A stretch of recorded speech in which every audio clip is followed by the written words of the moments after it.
গাজীপুর জামায়াতের উদ্যোগে কৃতি শিক্ষার্থীদের সংবর্ধনা। গাজীপুরের প্রতিনিধি মোহাম্মদ কাজলের তথ্য ও চিত্রে বিস্তারিত। বাংলাদেশ জামায়াতে ইসলামী ২৯ নম্বর ওয়ার্ডের উদ্যোগে এসএসসি ও দাখিল পরীক্ষায় উত্তীর্ণ কৃতি শিক্ষার্থীদের সংবর্ধনা প্রদান করা হয়েছে। শুক্রবার ৮ আগস্ট সকালে মহানগরীর ছোট দেওড়া অগ্রণী উচ্চ বিদ্যালয় মাঠে প্রায় শতাধিক কৃতি শিক্ষার্থীদেরকে সম্মাননা ক্রেস্ট সহ বিভিন্ন উপহার সামগ্রী প্রদান করা হয়।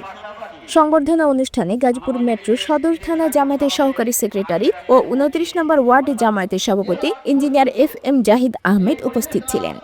অনুষ্ঠানে বিশেষ অতিথি হিসেবে বক্তব্য রাখেন রাজশাহী বিশ্ববিদ্যালয়ের ফার্মেসি বিভাগের প্রাক্তন সভাপতি অধ্যাপক ডক্টর মোহাম্মদ আব্দুল গফুর, বাংলাদেশ ধান গবেষণা ইনস্টিটিউটের সাবেক মুখ্য বৈজ্ঞানিক কর্মকর্তা ডক্টর মোহাম্মদ আলী সিদ্দিকী, শহীদ তাজউদ্দিন আহমেদ মেডিকেল কলেজ হাসপাতালের শিশু বিভাগের সাবেক বিভাগীয় প্রধান অধ্যাপক ডক্টর আমজাদ হোসেন খান, গাজীপুর জেলা আইনজীবী সমিতির সহকারী সাধারণ সম্পাদক অ্যাডভোকেট ফখরুদ্দিন আকবরী ফখরু, গণপ্রজাতন্ত্রী বাংলাদেশ সরকারের ভূমি মন্ত্রণালয়ের অডিট সুপার মোহাম্মদ আলামিন হক, পশ্চিম সামান্তপুর জামিলাতুল উলুম মাদ্রাসা ও এতিমখানার কার্যকরী সভাপতি কমান্ডার মোহাম্মদ কেরামত আলী, গাজীপুর জেলা কলেজের অধ্যক্ষ মোহাম্মদ জাহাঙ্গীর হোসেন।